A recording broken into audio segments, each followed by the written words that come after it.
빛이 있으라 그렇게 하셨습니다. 그리고 어두운 세상의 한복판에 빛이신 예수님이 어둠이 오셔서 세상의 어둠을 밝혀주셨습니다. 예수님께서 하늘 보좌를 보시고 이 세상에 빛으로 오셨어요. 오늘 본문 읽으신 본문 46절 말씀 보시면 내가 세상에 빛으로 왔나니 이렇게 말씀해 주고 있어요. 이것이 요한복음의 핵심 메시지이기도 합니다. 요한복음 1장, 3장, 8장, 11장, 12장이 계속 반복적으로 나오다가 여기서 다시 한번 예수님이 빛으로 이 세상에 오셨다라는 것을 강조하고 있습니다. 예수님 빛이라는 말씀은 어둠 속에 감추인 것을 드러내는 분이라는 그런 뜻이에요. 예수는 빛이시기 때문에 예수님 앞에서는 숨길 것이 없고 감추인 것이 없이 다 드러난다는 그런 말입니다. 예수님께서는 세상에 나오시면서 자신의 실체를 다 드러내셨습니다. 그렇기 때문에 예수님의 빛은 엑스레이보다 더 강해요. 예수님 앞에서는 모든 것이 다 드러납니다. 제가 신학교 때 사순절 때 기도하다가 예수님 십자가를 본 적이 있는데 예수님 십자가에 그 나타나는 형상 중에 뼈속 깊이 볼 수 있는 엑스레이 투시기처럼 볼 수 있는 그 모습을 보고 제가 소스라치게 놀란 적이 있습니다. 왜냐하면 그 엑스레이 투시기처럼 비치는 그 모든 것에 내 모든 죄, 과거의 숨은 죄, 잊어버린 죄까지 다 드러났기 때문입니다. 무엇보다도 우리 자신이 죄 그 자체라는 그런 뜻입니다. 유대교 지도자들은 이것이 대단히 싫은 거예요. 그들은 자신이 완벽하게 하나님 말씀을 잘 지키고 가장 경건한 것을 자랑으로 그렇게 여기고 살았습니다. 근데 빛이신 예수님 앞에 서니까 그들이 가장 경멸하던 세리보다도 못한 죄인이 되고 있었습니다. 세리는 자기가 죄인인 것을 알죠. 바리새인들은 자기가 죄인인 것을 모르니까 더 큰 죄인이라는 말이에요. 유대인들이 특히 분노했던 말씀은 죄의 종이라는 말입니다. 우리가 죄의 종이고 그래서 예수님을 그렇게 무섭게 배척한 것입니다. 유대교 지도자들이 예수님을 핍박하고 십자가에 못 박게 된 이유가 바로 여기에 있었던 것입니다. 오늘 완고한 이들을 향한 예수님의 외침이라고 이 생명의 삶에서 말씀해 주고 있는데 그 완고한 유대인들에게 완고한 심령들에게 예수님이 하신 첫 메시지가 뭐냐면 회개하라 천국이 가까웠다는 말씀이에요. 여러분 이 심판의 말씀 멀쩡하게 잘 살고 있다는 사람에게 이 말은요 황당한 말일 거예요. 누가 여러분에게 직접 대놓고 회개하세요. 천국이 가까웠습니다. 그럼 기분이 좋을까요? 거부감 들 거예요. 굉장히 기분 나쁠 거예요. 아니 왜 나한테 그래? 이렇게 반응하실 분이 많을 거예요. 근데 우리가 자신의 진정한 실상을 모르기 때문에 그렇습니다. 어둠 속에 우리가 갇혀 살기 때문에 예수님은 빛이시라. 예수님 앞에 모든 것이 드러나요. 우리의 진정한 모습을 발견하게 되는 것이 예수님 십자가입니다. 예수님 십자가 위에 달려 죽으셨어요. 그렇지만 실제로는 십자가 위에 비참하게 죽어 있는 사람이 바로 우리 자신입니다. 우리는 십자가 위에 있는 자신을 발견할 때가 있어요. 당황합니다. 예수님께서 말씀하시기를 내가 너의 죄로 인해서 십자가에 못 박았다. 그 말은 내가 십자가에서 못 박혀 죽어야 할 그 사람이라는 그런 뜻이에요. 십자가를 보면 충격을 받습니다. 내가 그렇게 죄인인가? 우리는 십자가에서 비로소 우리가 비로소 심각하고 무서운 상태에 살고 있었다는 것을 알게 돼요. 전에는 몰랐어요. 이 세상에 나쁜 사람도 많고 정말 무서운 죄를 지은 죄인도 많고 세상 힘들게만 생각했지 내가 그 모든 사람들보다 더 죄인이라는 것을 모르고 살았습니다. 십자가에서 비로소 깨닫게 되는 것입니다. 내가 얼마나 큰 죄인인가. 예수님은 바로 그런 빛이십니다. 어느 부인이 남편 꿈을 꿨는데요. 옆자리에서 자는 남편이 신음을 하게 보니까 뱀이 칭칭 감고 있더라는 거예요. 그 깜짝 놀라서 깨서 잠을 못 자고 기도할 수밖에 없었어요. 얼마 전에 남편이 간음한 사실이 드러났습니다. 많은 사람이 무서운 음란의 영에 사로잡혀 살고 있어요. 자신이 그걸 알면 도무지 유혹을 이길 수 없다는 말은 하지 않을 겁니다. 도와달라고 발버둥 칠 거예요. 어둠 속에서 지내는 실상은 모르는 거예요. 예수님께서 그것을 우리에게 보여주시려고 오셨다는 말씀입니다. 왜? 다시는 우리가 더 이상 어둠 속에 거할 수 없게 하기 위해서 그랬다는 뜻입니다. 예수님의 십자가에서 자신의 실상을 우리가 알게 되면 통곡하고 회개하는 사람들이 있습니다. 그리고 어둠의 일을 정리합니다. 사도 바울은 다메섹 도상에서 빛 가운데서 예수님을 만나고 3일 밤낮을 식음을 전폐했어요. 사도 바울은 당대 가장 의롭고 완전한 바리새인 중에 바리새인이었어요. 자기 자신도 자부심이 엄청 강해서 자기만큼 의로운 사람이 누가 있느냐 그런 사람이었어요. 너무나 강력한 빛으로 예수님을 만났어요. 3일 동안 식음을 전폐했어요. 베드로가 예수님을 만나고요. 예수님이 그리스도인 것을 아는 눈이 띄었습니다. 그러나 그렇고 난 다음에 베드로는 예수님에게 달려가서 무릎을 꿇습니다. 나는 죄인으로소이다. 나를 떠나소서 고백했어요. 그리고 주님이 부르실 때 모든 걸 버려두고 예수님 따르는 제자가 되었습니다. 근데요, 모두 다 그렇게 바울처럼 베드로처럼 반응하는 건 아닙니다. 대부분의 사람들은 정반대의 반응을 보입니다. 어둠 속에 빛이 비칠 때, 와! 하고 빛으로 나가는 사람은 없습니다. 하고 더 깊은 어둠 속으로 숨어요. 선악과를 따먹은 아담은 하나님 앞에서 하고 숨었습니다. 대부분의 사람들은 예수를 떠나서 도망을 갑니다. 숨어요. 왜냐하면 그가 아직도 마음에 어둠을 사랑하기 때문에 그래요. 여러분, 저와 여러분의 반응은 어떨 것 같습니까? 요한복음 3장 19절에서 20절 말씀에 사람들이 자기 행위가 악함으로 빛보다 어둠을 더 사랑하는 것이니라. 악을 행하는 자마다 빛을 미워하여 빛으로 오지 아니하나니 이는 그 행위가 드러날까 하며. 대부분의 사람들이 자기의 진짜 모습이 드러나는 것을 두려워해요. 자신의 진짜 모습이 사람들에게 알려질까 봐 숨으려고 해요.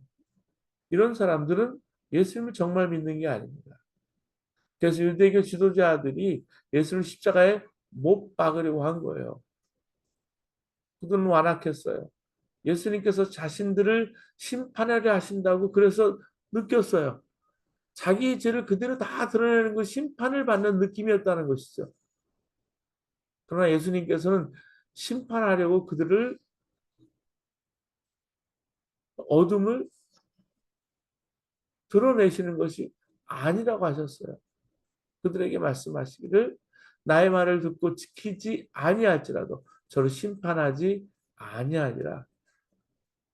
자신의 죄를 바로 깨닫고 회개하게 하기 위하고 구원하려고 그렇게 말씀하십니다. 세상을 심판하려 함이 아니요 세상을 구원하려 함이라. 47절 말씀에 죄를 깨달아야 회개하게 할 수 있지 않았습니까? 예수님 인도하면서 여전히 자기가 실제로는 어떤 삶을 사는지를 모르고 죄 속에 사는 사람들이 있습니다. 예수님은 그에게 더욱 빛으로 역사하기를 원하십니다. 그렇게 해야만 합니다. 왜? 그래야 자기가 죄를 깨닫고 회개하고 구원받은 자의 반열에 설 수 있기 때문입니다. 예수님이 빛이신 것은 우리를 하여금 어둠 속에 거하지 않게 하려는 것입니다. 46절 말씀 보시면 믿는 자들로 하여금 어둠에 거하지 아니하게 하시려 합니다.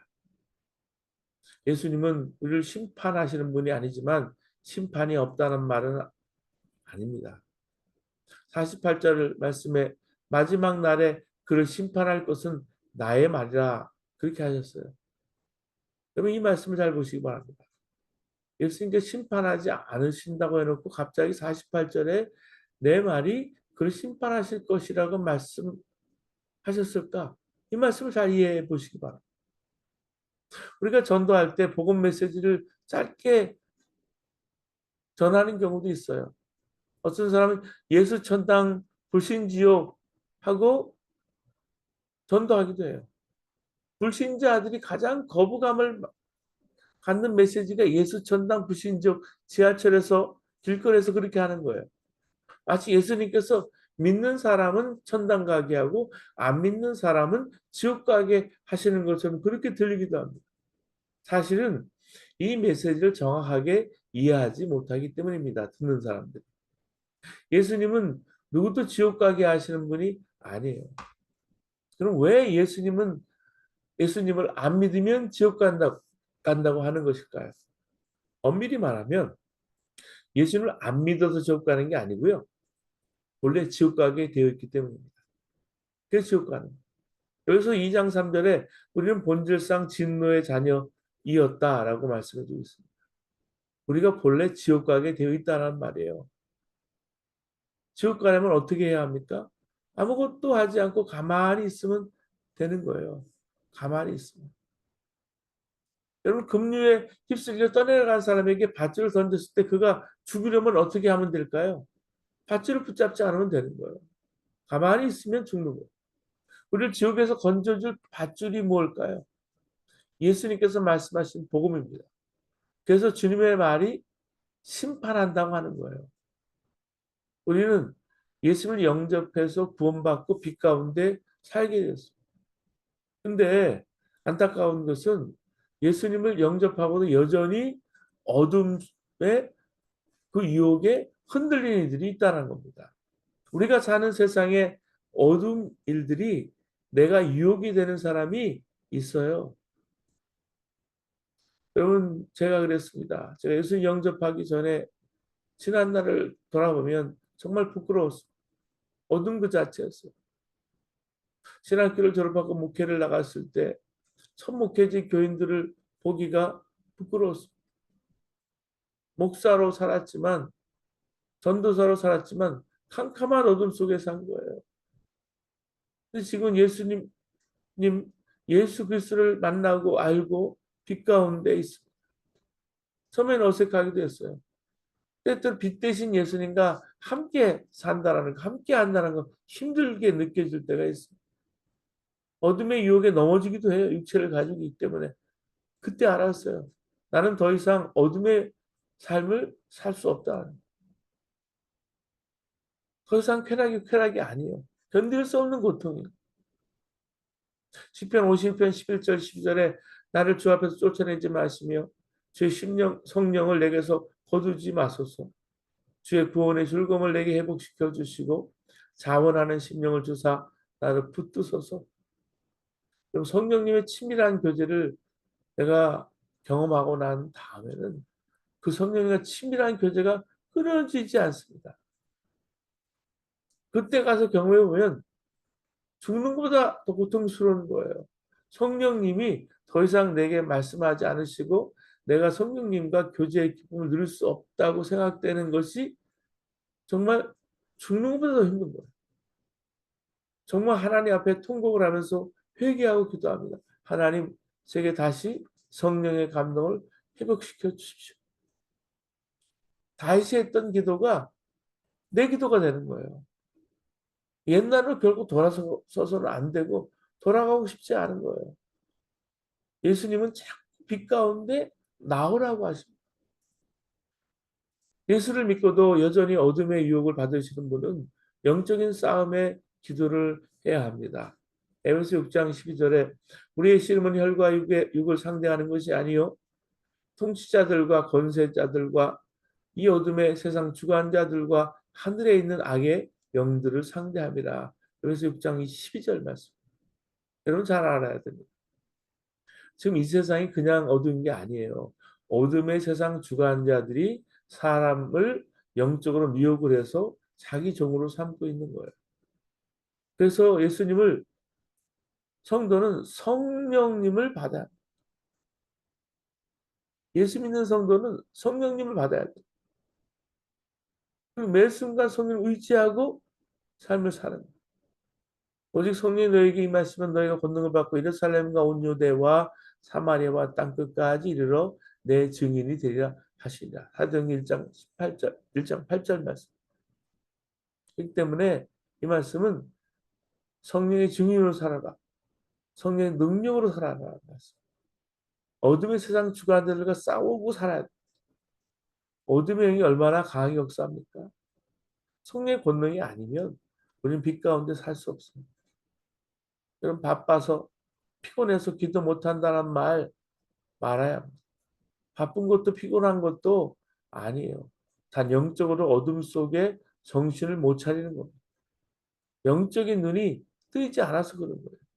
베드로전서 5장 8절에 근신하라 깨어라 너희 대적 마귀가 우는 사자같이 두루 다니며 삼킬 자를 찾나니.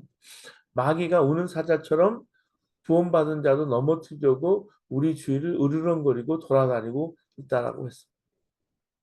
여러분 집 방 안에 미친 개 한 마리가 들어와 있으면 어떡할까요?